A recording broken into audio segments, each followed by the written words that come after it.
বাঙালি অস্ত্র ধরো, বাংলাদেশ স্বাধীন করো।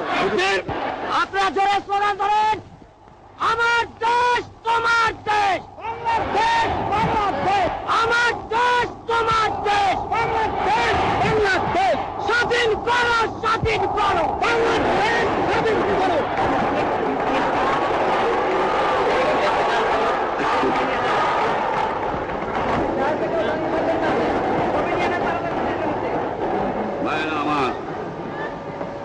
আজ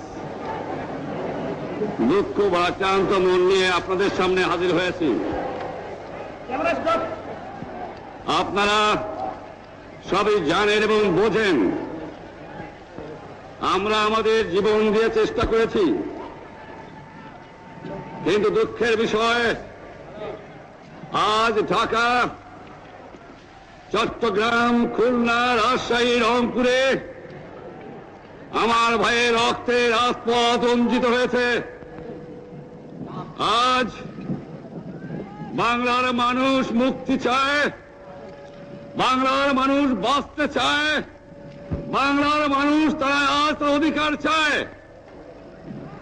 কিন্তু দুঃখের বিষয় আজ দুঃখের সঙ্গে বলতে হয় 23 বছরের করুণ ইতিহাস, বাংলার অত্যাচারের, বাংলার মানুষের রক্তের ইতিহাস, 23 বছরের ইতিহাস, মুমূর্ষ নরনারীর আত্মনাদের ইতিহাস, বাংলার ইতিহাস, এদেশের মানুষের রক্ত দিয়ে রাজপথ অঙ্কিত করার ইতিহাস। 1952 সালে রক্ত দিয়েছি, 1954 সালে নির্বাচনে জয়লাভ করেও আমরা গলিতে বসতে পারি নাই। 1958 সালে আইয়ুব খান মার্শাল ল জারি করে 10 বছর পর্যন্ত আমাদের গোলাম করে রেখেছে। 1967 সালে 6 দফার আন্দোলনে 7ই জুনে আমার ছেলেদের গুলি করে হত্যা করা হয়েছে। 1969 আন্দোলনে আইয়ুব খানের পতন হওয়ার পরে যখন ইয়াহিয়া খান সাহেব সরকার নিলেন, তিনি বললেন দেশে শাসনতন্ত্র দেবেন, গণতন্ত্র দেবেন, আমরা মেনে নিলাম। তারপরে অনেক ইতিহাস হয়ে গেল, নির্বাচন হলো। আপনারা জানেন দোষ কি আমাদের? আজকে আমি প্রেসিডেন্ট ইয়াহিয়া খান সাহেবের সঙ্গে দেখা করেছি, আপনারা জানেন, আলাপ আলোচনা করেছি। আমি শুধু বাংলার নয়, পাকিস্তানের মেজরিটি পার্টির নেতা হিসাবে তাকে অনুরোধ করলাম 15 ফেব্রুয়ারি তারিখে আপনি জাতীয় পরিষদে অধিবেশন দেন। তিনি আমার কথা রাখলেন না, তিনি রাখলেন ভুট্টো সাহেবের কথা। তিনি বললেন প্রথম সপ্তাহে মাসে হবে, তিনি মানে নিলেন। আমরা বললাম ঠিক আছে, আমরা অ্যাসেম্বলিতে বসবো, আমরা আলোচনা করব। আমি বললাম বক্তৃতার মধ্যে অ্যাসেম্বলির মধ্যে আলোচনা করব। এমনকি আমি এ পর্যন্ত বললাম যদি কেউ ন্যায্য কথা বলে, আমরা সংখ্যায় বেশি হলেও একজন যদিও সে হয়, তার ন্যায্য কথা আমরা মেনে নেব। আসুন বসি, আমরা আলাপ করে শাসনতন্ত্র তৈরি করি। তিনি বললেন পশ্চিম পাকিস্তানের মেম্বাররা যদি এখানে আসে তাহলে কসাইখানা হবে অ্যাসেম্বলি। যদি কেউ অ্যাসেম্বলিতে আসে তাহলে পেশোয়ার থেকে করাচি পর্যন্ত দোকান জোর করে বন্ধ করা হবে, তারপরেও যদি কেউ আসে তাকে সন্ন্যাসার করা হবে। আমি বললাম অ্যাসেম্বলি চলবে। তারপরে হঠাৎ 1 তারিখে অ্যাসেম্বলি বন্ধ করে দেওয়া হলো। কি পেলাম আমরা? আমার পয়সা দিয়ে অস্ত্র কিনেছি বহিঃশত্রু আক্রমণ থেকে দেশকে রক্ষা করার জন্য। আজ সেই অস্ত্র ব্যবহার হচ্ছে আমার দেশের গরিব দুঃখিনী অস্ত্র মানুষের বিরুদ্ধে, তার বুকের উপরে হচ্ছে গুলি। আমরা পাকিস্তানের সংখ্যাগুরু, আমরা বাঙালিরা যখনই ক্ষমতায় যাওয়ার চেষ্টা করেছি, যখনই এদেশের মালিক হবার চেষ্টা করেছি, তখনই তারা আমাদের উপরে ঝাঁপিয়ে পড়েছেন। তারা আমাদের ভাই। আমি বলেছি তাদের কাছে এই কথা যে আপনারা কেন আপনার ভাইয়ের বুকে গুলি মারবেন? আপনাদের রাখা হয়েছে যদি বহিঃশত্রু আক্রমণ করে তার থেকে দেশকে রক্ষা করার জন্য। তারপরে উনি বললেন যে আমার নামে বলেছেন, আমি নাকি বলে স্বীকার করেছি যে 10 তারিখে রাউন্ড টেবল কনফারেন্স হবে।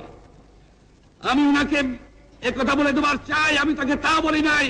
টেলিফোনে আমার সঙ্গে তার কথা হয়, তাকে আমি বলেছিলাম, জনাব ইয়াহিয়া খান সাহেব, আপনি পাকিস্তানের প্রেসিডেন্ট, দেখে যান, ঢাকায় আসেন, কিভাবে আমার গরিবের উপরে, আমার বাংলার মানুষের অবুকের উপরে গুলি করা হয়েছে, কি করে আমার মায়ের কোল খালি করা হয়েছে, কি করে মানুষকে হত্যা করা হয়েছে।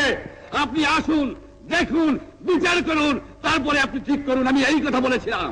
হঠাৎ আমার সঙ্গে পরামর্শ না করে বা আমাদের সঙ্গে আলোচনা না করে 5 ঘন্টা গোপনে বৈঠক করে যে বক্তৃতা তিনি করেছেন এবং যে বক্তৃতা করে অ্যাসেম্বলি করেছেন, সমস্ত দোষ তিনি আমার উপরে দিয়েছেন, বাংলার মানুষের উপরে দিয়েছেন।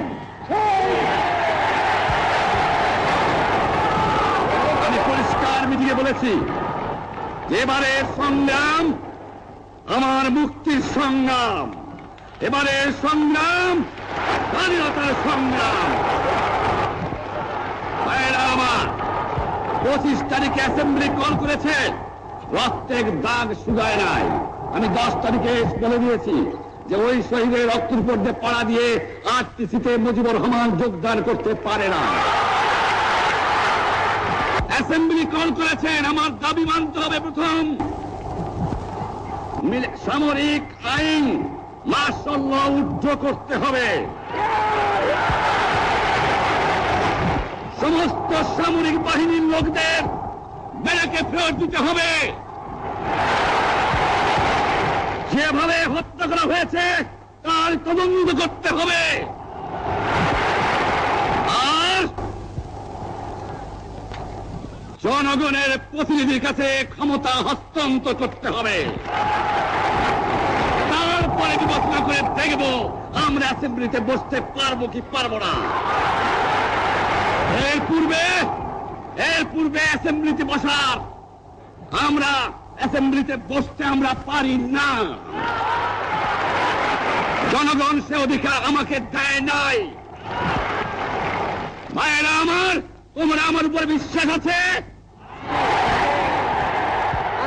আমি প্রধানমন্ত্রিত্ব চাই না, আমরা দেশের মানুষের অধিকার চাই। আর যদি একটা গুলি চলে, আর যদি আমার লোকের উপর হত্যা করা হয়, তোমাদের উপর কাছে আমার অনুরোধ রইল, প্রত্যেক ঘরে ঘরে দুর্গ গড়ে তোলো। তোমাদের যা কিছু আছে তাই নিয়ে শত্রুর মোকাবেলা করতে হবে, এবং জীবনের তরে রাস্তাঘাট যা যা আছে সবকিছু আমি যদি হুকুম দিবার নাও পারি, তোমরা বন্ধ করে দেবে। আমি পরিষ্কার অক্ষরে বলে দেবার চাই যে আজ থেকে এই বাংলাদেশে কোর্ট কাছারি, আদালত, ফৌজদারি, শিক্ষা প্রতিষ্ঠান অনির্দিষ্টকালের জন্য বন্ধ থাকবে। গরিবের যাতে কষ্ট না হয়, যাতে আমার মানুষ কষ্ট না করে, সেই জন্য সমস্ত অন্যান্য জিনিসগুলো আছে সেগুলোর হরতাল কাল থেকে চলবে না। রিক্সা ঘোড়াগাড়ি চলবে, রেল চলবে, লং চলবে, শুধু সেক্রেটারিয়েট, সুপ্রিম কোর্ট, হাইকোর্ট, জজ কোর্ট, সেমি গভর্নমেন্ট দপ্তরগুলো ওয়াবদা কোনো কিছু চলবে না। 28 তারিখে কর্মচারীদের বেতন নিয়ে আসবেন। এরপরে যদি বেতন দেওয়া না হয়, আর যদি একটা গুলি চলে, আর যদি আমার লোকের উপর হত্যা করা হয়, তোমাদের উপর কাছে আমার অনুরোধ রইল, প্রত্যেক ঘরে ঘরে দুর্গ গড়ে তোলো। তোমাদের যা কিছু আছে তাই নিয়ে শত্রুর মোকাবেলা করতে হবে, এবং জীবনের তরে রাস্তাঘাট যা যা আছে সবকিছু আমি যদি হুকুম দিতে নাও পারি, তোমরা বন্ধ করে দেবে। আমরা ভাতে মারব, আমরা পানিতে মারব। তোমরা আমার ভাই, তোমরা ব্যারাকে থাকো, কেউ তোমাদের কিছু বলবে না, কিন্তু আর আমার বুকের পর গুলি চালাবার চেষ্টা করো না। ভালো হবে না। 7 কোটি মানুষকে তাবা রাখতে পারবো না। আর যে সমস্ত লোক শহীদ হয়েছে, আঘাতপ্রাপ্ত হয়েছে, আমরা আওয়ামী লীগের থেকে যতদূর পারি তাদের সাহায্য করতে চেষ্টা করব। যারা পারেন আমার রিলিফ কমিটি সামান্য টাকা পয়সা পৌঁছিয়ে দেবেন। আর এই 7 দিন হরতালে যে সমস্ত শ্রমিক ভাইরা যোগদান করেছেন, প্রত্যেকটাই শিল্পের মালিক তাদের বেতন পৌঁছায় দেবেন। সরকারি কর্মচারীদের বলি, আমি যা বলি তা মানতে হবে। যে পর্যন্ত আমার এই দেশের মুক্তি না হলে খাজনা ট্যাক্স বন্ধ করে দেওয়া হলো, কেউ দেবে না। শোনেন, মনে রাখবেন, শত্রু বাহিনী ঢুকেছে, নিজেদের মধ্যে আত্মকলহ সৃষ্টি করবে, লুটতরাজ করবে। এই বাংলায় হিন্দু মুসলমান, বাঙালি নন বাঙালি যারা আছে তারা আমাদের ভাই, তাদের রক্ষার দায়িত্ব আপনাদের উপরে, আমাদের জন্য বদনাম না হয়। মনে রাখবেন, রেডিও টেলিভিশনের কর্মচারীরা যদি রেডিওতে আমাদের কথা না শুনে, তাহলে কোন বাঙালি রেডিও স্টেশনে যাবেন না। যদি টেলিভিশন আমাদের নিউজ না দেয়, কোন বাঙালি টেলিভিশনে যাবেন না। 2 ঘন্টা ব্যাংক খোলা থাকবে, যাতে মানুষ তাদের মায়নাপত্র নেবার পারে। কিন্তু পূর্ব বাংলার থেকে পশ্চিম পাকিস্তানে 1 পয়সা চালান হতে পারবে না। টেলিফোন টেলিগ্রাম আমাদের এই পূর্ব বাংলায় চলবে এবং বিদেশের সঙ্গে নিউজ পাওয়া হলে আপনারা চালাবেন।